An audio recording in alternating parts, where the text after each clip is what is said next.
ของการศึกษาธิการและกีฬาเมืองสระบุรีเฉลิมฉลองวันเด็กน้อยสากลติดพันกับวันปลูกต้นไม้แห่งชาติในวันที่ 2 มิถุนายน 2026 นี้อยู่ที่สโมสรศึกษาธิการและกีฬาเมืองสระบุรีแขวงสวรรณเขตได้จัดพิธีเฉลิมฉลองวันเด็กน้อยสากลครบรอบ101 ปีวันที่ 1 มิถุนายน ปี 1925ติดพันกับวันปลูกต้นไม้แห่งชาติครบรอบ46 ปีวันที่ 1 มิถุนายน ปี 1980เข้าร่วมเป็นประธานของท่านปุณณนาค วรรณราชกรรมการประจำพรรคเมืองรองประธานคณะกรรมการปกครองเมืองท่านกรกันไสยลินกรรมการพรรคเมืองหัวหน้าของการศึกษาธิการและกีฬาเมืองมีบรรดาหัวหน้าของการคณะของการครูอาจารย์พร้อมด้วยผู้ปกครองน้องน้อยลูกหลานเข้าร่วมอย่างหลวงหลาย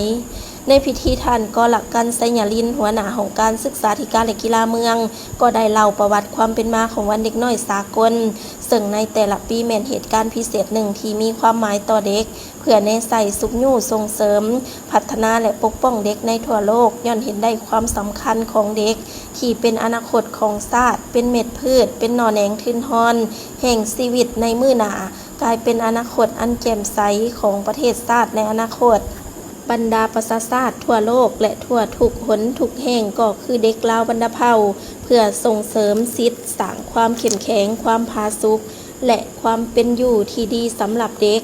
เป็นวันโฆษณาปลุกจิตสำนึกให้ครอบครัวสังคมได้รับรู้เข้าใจต่อปัญหาและผลกระทบที่เกิดขึ้นกับเด็กสนับสนุนสิทธิของเขาเจ้าและท่าแห่งคิดความสามารถที่บ่มซ่อนของเด็กเพื่อประกันให้เด็กทุกคนมีอนาคตที่สดใสและชีวิตที่มีคุณภาพ